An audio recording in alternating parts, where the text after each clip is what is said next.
Option है तीन संख्याओं का योग 140 है। तीन संख्याओं का योग 140 है। पहली संख्या दूसरी संख्या की दोगुनी, पहली संख्या है जो दूसरी संख्या की दोगुनी और तीसरी की सोगुनी यानी 4 गुना है, तो सबसे छोटी संख्या। तो सबसे पहले अपन देखेंगे कि कंडीशन क्या कह रहा है कि पहली संख्या दूसरी की दुगुनी और तीसरी की 4 गुना है, तीसरी की 4 गुना। तो मैं अगर तीसरी संख्या अगर मैं 1 मान लूं, दूसरी संख्या 2 मान लूं और पहली संख्या 4 मान लूं, तो देखिए क्या कंडीशन सही बह रहा है। पहली संख्या दूसरी की दुगुनी, हाँ इसकी भाई दुगुनी है, और तीसरी की 4 गुनी, तीसरी कौन है, एक है, एक ही 4 गुनी है भाई, बिल्कुल है। और अब ये क्या कह रहा है कि तीनों का इसका योग कितना है, योग 140 है। तो मैं ऐसे इनको सरल कर सकता हूँ। संख्या मेरे पास में आ गई, पहली संख्या, दूसरी संख्या और तीसरी संख्या। अब मैं इसके बीच में अनुपात दे सकता हूँ। अब मुझे अगर ज्ञात करना तो अनुपात, यानी अनुपात से भी ज्ञात कर सकता हूँ, इनके बीच में प्लस का चिन्ह देकर भी ज्ञात कर सकता हूँ। यानी 4x plus 2x plus x बराबर 140, जिससे x का मान आ जाएगा, ये संख्या आ जाएगी, फिर मैं ऐसे ज्ञात कर सकता हूँ। लेकिन मैं इसमें अनुपात का लिंक जोड़ रहा हूँ। अनुपात कैसे ज्ञात करते हैं कि अनुपात यानी किसी भी का मान ज्ञात करना है, किसी का हिस्सा ज्ञात करना है, तो जिसके दिया हुआ है उसका अनुपात, जिसका ज्ञात करना उसका अनुपात बटा अनुपातों का योग, बटा अनुपातों का योग इनटू कुल राशि। अब देखो मुझे किसके ज्ञात करना है, सबसे बड़ी संख्या कौन सी होगी। तो देखिए मैं अलग अलग ज्ञात कर देता हूँ। जैसे मैं 4 का ज्ञात करता हूँ, अनुपात 4, अनुपातों का योग 4 और 2 6, 6 और 1 7 इंटू कुल राशि 140। 7 का भाग शब्दों में गया 2 बार यानी 20, 20 को 4 से किया तो आ गया 80, यानी एक राशि 80 आ गई। अब मैं इसका अगर 2 का मान ज्ञात करना चाहता हूँ, तो अनुपात 2 बटा अनुपातों का योग 7 इंटू कुल राशि 140। ये गया हमारे पास में 20 बार, 20 को 2 से गुणा किया तो आ गया 40, और ये तो हमेशा 1 है ही, तो यहाँ पर सीधा 1/7 इंटू 140, 7 का गया 20 बार। अब देखो यहाँ पर 1 का मान कितना आ गया 20। तो देखो सबसे बड़ी संख्या 80, दूसरी संख्या 40 और तीसरी संख्या 20। अब इनको जोड़ेंगे तो 8 4 8 4 12 और 2 14 और इधर 0, तो हमारा उत्तर करेक्ट है। अब देखिए खास प्रश्न ये कि 2 अंकों की संख्या के अंकों का योग 7 है। यदि अंकों को पलट दिया जाता है तो नई संख्या में 3 जोड़ने पर मूल संख्या की 4 गुना हो जाती है। तो दोस्तों देखिए जो संख्या अपन जैसे लिखते हैं ना, 56 लिखा मैंने, तो ये 56 का जो व्यापक रूप है संख्या का, ये आज आप सीखेंगे। व्यापक रूप क्या है कि इकाई को 1 से गुणा करना, यानी इकाई अंक इंटू 1 और दाई इंटू 10 और सैकड़ा इंटू 100, ये संख्या का व्यापक रूप है। तो 56 को मैं कैसे लिखूंगा, ये 56 5 इंटू 6 नहीं है दोस्तों, ये क्या है कि 5 इंटू 10 प्लस 6 इंटू 1, ये है संख्या का व्यापक रूप। तो मुझे संख्या नहीं दे रखी है तो मैं मान लूंगा संख्या, तो ये संख्या का व्यापक रूप होता है। तो मैं माना कि मैं दाई अंक को मैं x मान लेता हूँ और इकाई अंक को मैं क्या मान लेता हूँ, इकाई अंक को मैं y मान लेता हूँ, यानी दाई का अंक x और इकाई का अंक हो गया y। तो मेरी संख्या क्या बन गई भाई, संख्या ये बनेगी ना मैन x y, यही संख्या बनेगी। अब इसका व्यापक रूप क्या होगा दोस्तों, 10x प्लस y, यानी यहाँ पर मैं कर लेता हूँ कि तो मेरा 10x, इसको मैं बाद में कराता हूँ, ठीक है, एक न्यूनयन पूर्ण विधि से भी कराता हूँ कि यहाँ पर दे रखा है 10x प्लस y, ये मेरी क्या आ गई, मूल संख्या आ गई। और अंकों का योग कितना है, x प्लस y बराबर दे रखा है 7 दे रखा है, ये समीकरण 1।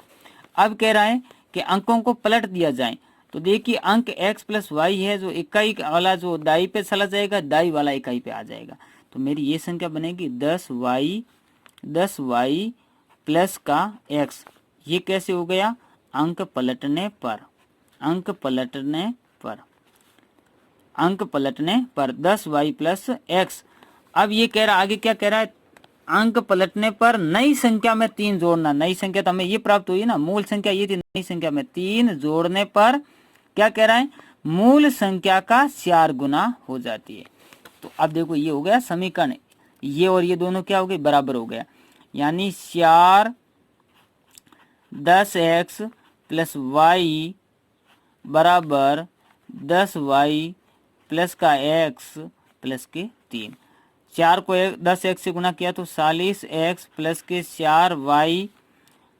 अब ये वाली पूरी टर्म को इधर लेके आ जाओ, 3 को इधर रहने दो, तो माइनस के 10y माइनस का x बराबर प्लस के 3, क्योंकि ये प्लस के इधर आकर माइनस के। तो देखिए ये प्लस का 4y और ये माइनस के 6y, ज़्यादा किसका है, माइनस के 10y, तो माइनस का 6y और इधर हो जाएगा, देखो ये माइनस का x और ये है प्लस का 40x, तो ज़्यादा किसका है, प्लस का। कितने ज़्यादा है, 39 ज़्यादा है, तो 39x यहाँ हो जाएगा बराबर 3। देखो 3 से कट रहा है, 3 का गया 13 बार 13x, 3 का गया 2 बार 2y और 3 का गया 1 बार। ये समीकरण हो गई 2। अब देखो दोस्तों, इसको कई विधि से ज्ञात कर सकते हैं। जैसे मेरे पास पहली समीकरण है x प्लस वाई बराबर 7 और दूसरी समीकरण है 13x माइनस 2y बराबर 1। तो इसको मैं 3 विधि से ज्ञात कर सकता हूँ, वज्र गुणनखंड विधि, प्रतिस्थापन विधि और विलोपन विधि। तो मैं इसको विलोपन विधि से ज्ञात करता हूँ। विलोपन विधि में क्या करते हैं दोस्तों कि किसी भी एक अंक को बराबर करना होता है, चाहे x को बराबर करो या y को बराबर करो, ये बहुत अच्छी विधि है। बराबर करने के लिए क्या करना है कि जैसे अगर मैं x को बराबर करूंगा तो मैं जो 13 है 13 को इस समीकरण से गुणा कर दूंगा और इसके आगे 1 है जो 1 को मैं इनसे गुणा कर लूंगा।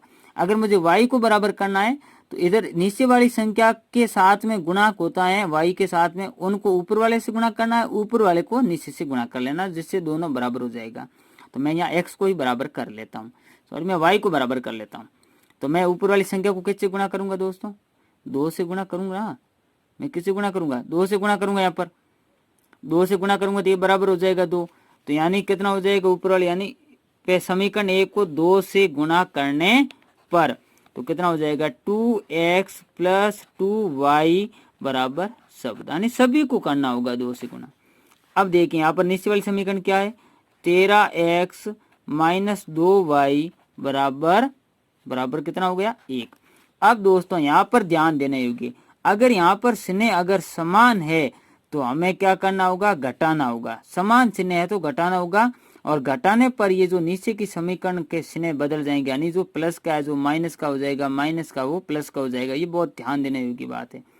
और चिन्ह विपरीत है तो हमें सीधा ऐड करना है। चिन्ह विपरीत है यहाँ पर देखिए ऐड करना, विपरीत तो सीधा जोड़ेंगे, जोड़ने पर ये दोनों कट गए। यहाँ पर 13 और 2 कितना हो गया 15x बराबर शब्द और 1 15, 15x बराबर 15, तो x बराबर 15/15 कितना आ गया 1, यानी x का मान दोस्तों कितना आ गया 1 आ गया, यानी दाई का अंक कितना आ गया, दाई का अंक 1 आ गया। अब जो 1 आया है किस में रखेंगे, समीकरण नंबर इसमें रख दो ना भाई, x प्लस वाई 7 है, x का मान कितना आ गया 1, तो 1 प्लस वाई बराबर 7। तो यहाँ y बराबर 7 ये माइनस 1, यानी y का मान आ गया 6।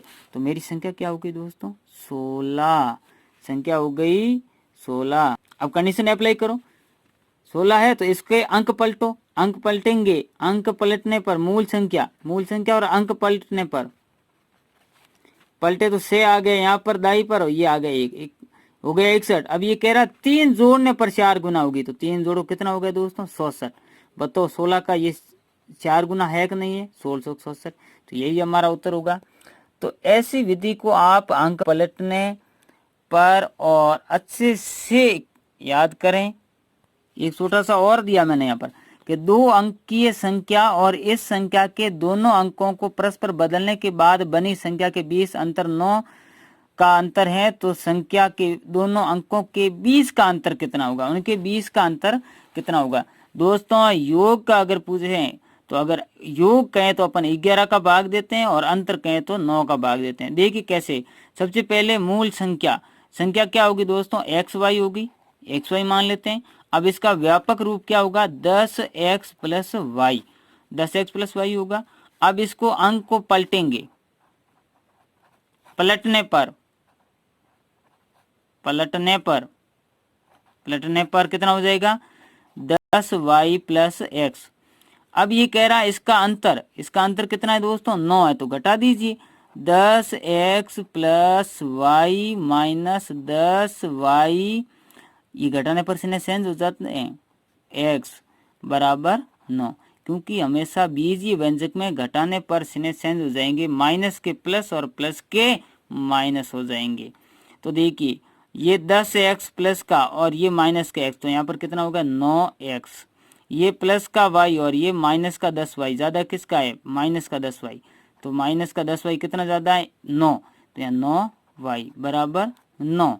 अब देखिए x 9 कॉमन ले सकते हैं, तो 9 यहाँ कॉमन लिया तो कितना आया, x माइनस वाई बराबर 9, 9 इधर गुणा में, इधर आकर किस में हो जाएगा, भाग में, यानी x माइनस वाई बराबर 9/9, 9 का भाग 9 में गया एक बार, यानी उच्च संख्या का अंतर कितना है, एक। संख्या क्या ली थी मैंने, अंक क्या लिए थे, एक्स वाई लिया था, ये अंक क्या था, एक्स वाई। अब देखिए यहाँ अंकों का अंतर, एक्स और वाई का अंतर कितना आ गया, एक, तो हमारा उत्तर क्या हो जाएगा।